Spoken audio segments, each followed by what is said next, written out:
Hey guys, it's Darwin here with my weekly Q&A to answer more of your questions. If you want to ask a question for next week's Q&A, you can either leave it in the comment box below or send me a video question over to darwinonthetrail@yahoo.com, and then next week I'll answer as many as I possibly can. Alright, let's go ahead and get into this week's first question. How do people solo section hike these longer trails transportation-wise? I'd like to do one 4-day weekend a month from March to September on the AT. Uber, how do you get back to your vehicle where you started? Do I just need to get a hiking buddy? So there are a lot of different ways that you can set up a section hike. How I typically do it is I will have Snuggles drop me off on one end of the trail and then pick me up on the other. But it's easier for me because Snuggles and I are always together, and obviously we travel together. For some people it's probably not going to be that easy, but my number one suggestion would be utilize a friend or a family member to drop you off and then pick you up. But if you can't do it, on the AT there are a lot of hostels and trail angels and stuff that do offer shuttle services. So you can pay to stay at a hostel one night, and you can pay an extra fee to park your car at that hostel. A lot of those hostels will then shuttle you to the start of the trail. Then you can go out for your 4-day section, and you can either get that hostel to shuttle you back or have a friend pick you up and bring you back. The other good thing is if you're into the idea and you're comfortable with it, on the Appalachian Trail, especially here in Georgia or North Carolina or Tennessee or Virginia, it's really easy to get a hitch whenever you're coming out from the trail on the road. And that's just because all these different towns and communities are really used to having through hikers constantly come through every year, so most of them know that if you're out there and you're trying to bum a ride, they're going to give you a ride into town or to the hostel where your car is parked. I just started using hiking poles. I notice in a lot of your videos you're carrying yours in one hand. When do you use poles, and when do you carry them in your hand? In a lot of my videos, you will notice that I am carrying my trekking poles in my hand and just kind of walking past the camera. It's typically because I'm on more of a flat section of trail, and when I'm on a flat section of trail, I tend to not use my trekking poles to pace myself. I only use my trekking poles when I'm climbing up a mountain or whenever I'm coming down from a mountain to take the load off of my knees. When I'm climbing up a mountain, I use trekking poles to really dig in and kind of give myself a little bit more oomph. And then whenever I'm coming down on something steep, I use my trekking poles to brace my weight. And that's really what trekking poles are for. A lot of people think trekking poles are more for like pacing yourself, and it's not true. Trekking poles are really made to take that extra load off of your body, your knees especially. So that's probably why you notice a lot that I'm carrying them in my hand, is because when I'm taking those shots, I'm not climbing and I'm not coming down a mountain. Hey Darwin, it's Metro coming to you from the Chattahoochee River National Park, Island Ford. Had a quick question for you. As you hit the trail, do you carry any type of book or journal to log your miles like this one? I'd like to hear your thoughts on if you're capturing your miles and if you're logging any type of journal. See you out on the trail, Darwin. Hey Metro, so no, I do not carry a journal anymore on the trail. I used to carry a Write in the Rain notepad along with a pen whenever I first started hiking the Appalachian Trail in 2015, and I never found myself taking notes in it. What I do utilize though is the notes section on my cell phone.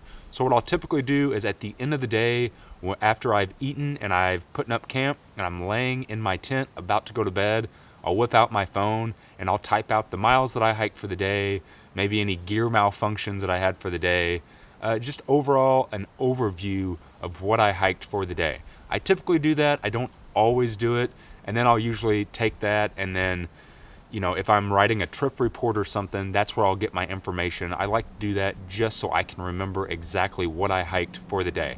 But as far as a notepad, no, I do not carry one on the trail. How is the hiking community around queer and gay hikers, specifically in the southern states? What about trail angels, hikers, towns, too? Sorry if this is an ignorant question, but I'm Canadian and full of fear for these reasons. Jen, that is not an ignorant question at all, and I could see where you would probably be concerned with that going into a different type of community. Now, in my experience, I have never seen any type of segregation against anyone that is straight, gay, black, white, male or female. In the hiking community, everyone is the same. We're all just hiker trash. We're all out there enjoying the woods, getting dirty, getting gross, putting in those miles, and enjoying our hike. I'm sure somewhere there has been some problems with it, but I have personally never experienced it. As far as down here in the South, I would assume that you're talking about the Appalachian Trail in specific. Again, I've never seen that, not with the Trail Town, not with the Trail Angel, and no hikers. I don't have a lot of personal experience with anything like that on the trail, but if you want to read more into that and more on a different insight, I would suggest checking out a blogger named Carrot Quinn. She is an awesome hiker. She wrote a book about the PCT a couple years ago, and she has a really great website, and she herself is queer and very open about it and open about her experiences on the trail. I'll put a link in the description box below to her website. Go check that out.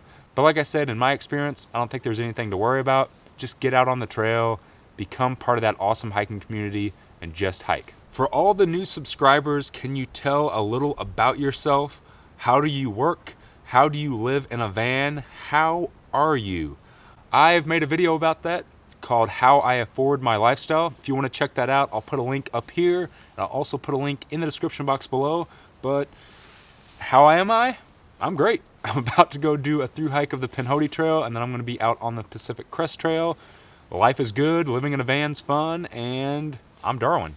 Have your feet gotten bigger after all those miles? I'm thinking about a through hike, but my feet are already giant. I would rather not have to custom order shoes the rest of my life. Stuart, my feet actually have grown while I've been a hiker. So before I did my first through hike in 2015, I think that I wore like a size 10.5. I am now currently in a size 12.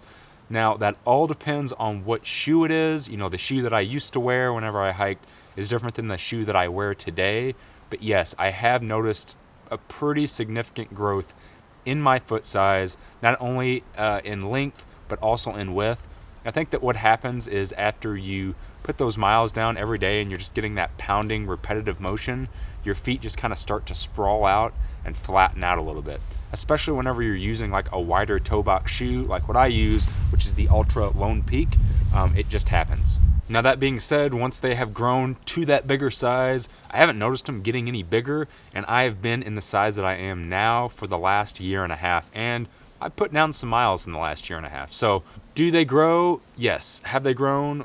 Absolutely. I don't know if it'd be anything to worry about though. I don't know how big your feet are though. I'd be interested in knowing that. What's your real name? So obviously you figured out that my real name is not Darwin. That is my trail name. And I guess I've just never shared what my real name is. So here we go. My real name is... Hey Darwin, Asia's here, doing a section hike on Israel National Trail. What is the function of this belt? I've never found it useful. Love your videos. Thank you. So that belt is actually called a sternum strap, and the function of it is whenever you clip it and you tighten it a little bit, it actually pulls all your straps in, so your load from your pack is not sitting out here on your shoulders, it's sitting a little closer in. All of the straps and everything on your pack do serve a function in pretty much bringing the pack onto your body. So you have your load lifters that are up here that bring the pack up onto your back, then you have the sternum strap to bring your shoulder straps in. What you're really doing with all of your straps is trying to dial the pack in to center the weight onto your hips. So it's kind of an art form, really adjusting everything. How I usually do it is I'll put my pack on, I will do my hip belt strap first and get it on my hips, then I'll attach my sternum strap, then I'll take my shoulder straps and cinch those down a little bit. I'll take my load lifters, bring the pack towards my back, and then tighten my sternum strap a little bit. Now, the big thing with the sternum strap is you don't want to tighten it too tight, because then you're putting a lot of pressure on your chest and you're not able to breathe as good, especially if you're climbing a mountain or something. But you just make those little adjustments until it feels right to where the pack is brought in, to where that center of gravity is where you want it, but it's not too tight to where you can't breathe. How do you or others handle being alone in the wilderness at nights? Is it sometimes scary, or did you hear that somebody left the trail because he can't handle that? I've never heard of someone leaving the trail because they can't handle being alone at night. Being out on the trail as much as I have, and just camping a lot, because we do live out of a van full time, so we utilize a lot of national parks and a lot of national forest. I'm very, very comfortable in the dark, alone, at night, in the woods. It's just kind of become my natural habitat. As far as being out on a trail alone and being in the woods and it being dark, I don't get scared or freaked out, but I do get lonely. Sometimes, I just wish that there was another hiker there sitting with me. So as much as I do want to be out on the trail by myself and experience the trail by myself and having that peace and quiet, I do miss the community of having another hiker around me. And I think that's just because we're human. I think that we like having that connectivity with another person, and it's just fun. At the end of your day, when you're out on the trail, it's fun to sit down at camp, maybe around a fire, maybe while you're eating, and talk to another hiker about the miles that you put in for the day or what you saw on the trail for the day. So yeah, don't get scared, but I do get lonely from time to time. All right, guys, last question of the week. During your hiking career, what's your biggest on-trail mistake? That is a great question. I don't think there's one in particular on-trail mistake. I think what I tend to always do that I feel like is a mistake is I go out too hard. So because I come from a triathlon racing background and a cycling background, when I get on the trail and I get into a rhythm and I'm in the moment, I kind of get into this racing mindset and I'll tend to hike too fast. I do it whether I'm hiking with someone else or by myself. I just hike fast. It's just kind of, it's my pace. And a lot of times that'll get me in trouble because I'll either wear out too fast for the day, I've gotten injuries from hiking too fast.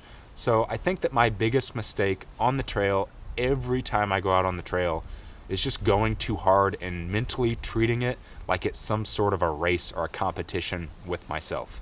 Alright guys, so I should be out on the Pinhoti Trail right now as you're watching this video, hiking from Flag Mountain in Alabama all the way to Georgia where it meets up with the Benton MacKay Trail. I'm not going to be posting video updates while I'm out on the trail for about 3 weeks, but if you do want to follow my hike, go over and check out my Instagram account. I'll be trying to post a picture a day from the trail, so that's how you can follow my hike. If you guys are interested in checking out some exclusive content like watching my videos early, getting in on a monthly live Q&A, seeing exclusive photos from the road, or even getting some really awesome rewards, go over and check out my Patreon account. For just $1 a month, you can help contribute to this channel to help make more videos, do more gear reviews, get me out on the trail more so I can make more content for you. I'll put a link in the description box below if you want to check that out. If you found any value in this video, go ahead and hit that like button. Subscribe to my channel if you haven't already. And as always, guys,